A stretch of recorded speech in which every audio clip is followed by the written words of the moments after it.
selamat pagi.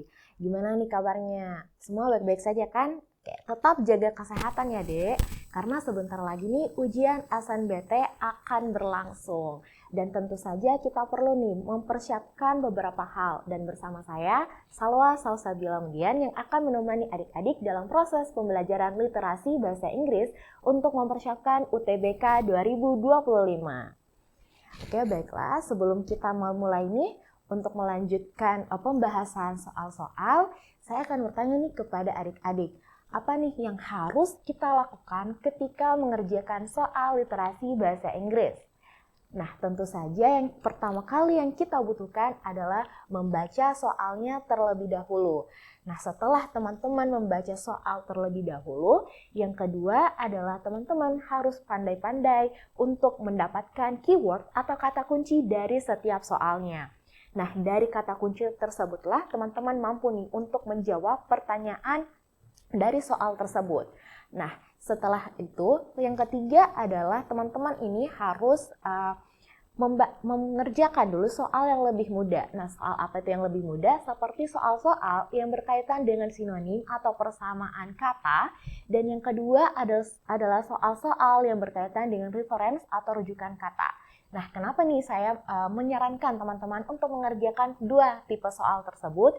Itu agar teman-teman hanya fokus kepada kata yang digarisbawahi atau hanya yang ditebalkan dan hanya fokus kepada suatu kalimat tertentu saja dan tidak membutuhkan untuk membaca keseluruhan isi teks ya.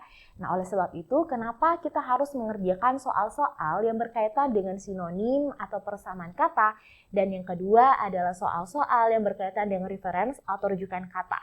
Nah, yang kemudian tips yang terakhir adalah teman-teman itu harus mengerjakan soal dengan teknik membaca scanning maupun skimming ya. Itu agar mempermudah teman-teman nanti ketika mengerjakan soal. Dan tentu saja tips yang paling terakhir adalah do more practice. Ya, kalian harus mengerjakan lebih banyak soal lagi dan berlatih dengan waktu agar kalian bisa mengerjakan soal dengan tepat waktu selama 20 menit. Oke, does it clear? Oke, itulah beberapa tips ya ketika kalian mengerjakan soal literasi bahasa Inggris. Oke, baik. Apakah kalian siap nih untuk mengerjakan soal-soal? Harusnya sudah siap ya. Oke, mari kita mengerjakan soal-soal.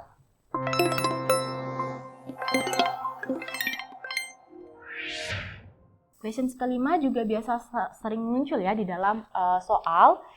Ya, itu yang berkaitan dengan author's attitude atau sikap penulis terhadap suatu bacaan. Nah, sikap penulis terhadap suatu bacaan itu ya, sikap penulis terhadap suatu bacaan ya.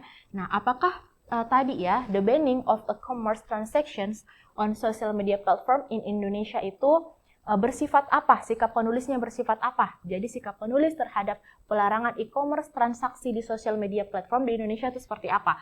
Apakah bersifat sentimental kah, skeptis, antusias, penuh keraguan-raguan, atau objektif? Sentimental ini artinya sama ya, sentimental, skeptical itu skeptis, antusiastik itu antusias ya, atau doubtful atau penuh keraguan-raguan, atau dia bersifat objektif.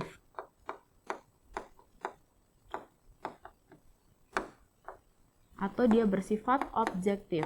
Nah, kalau misalkan dia bersifat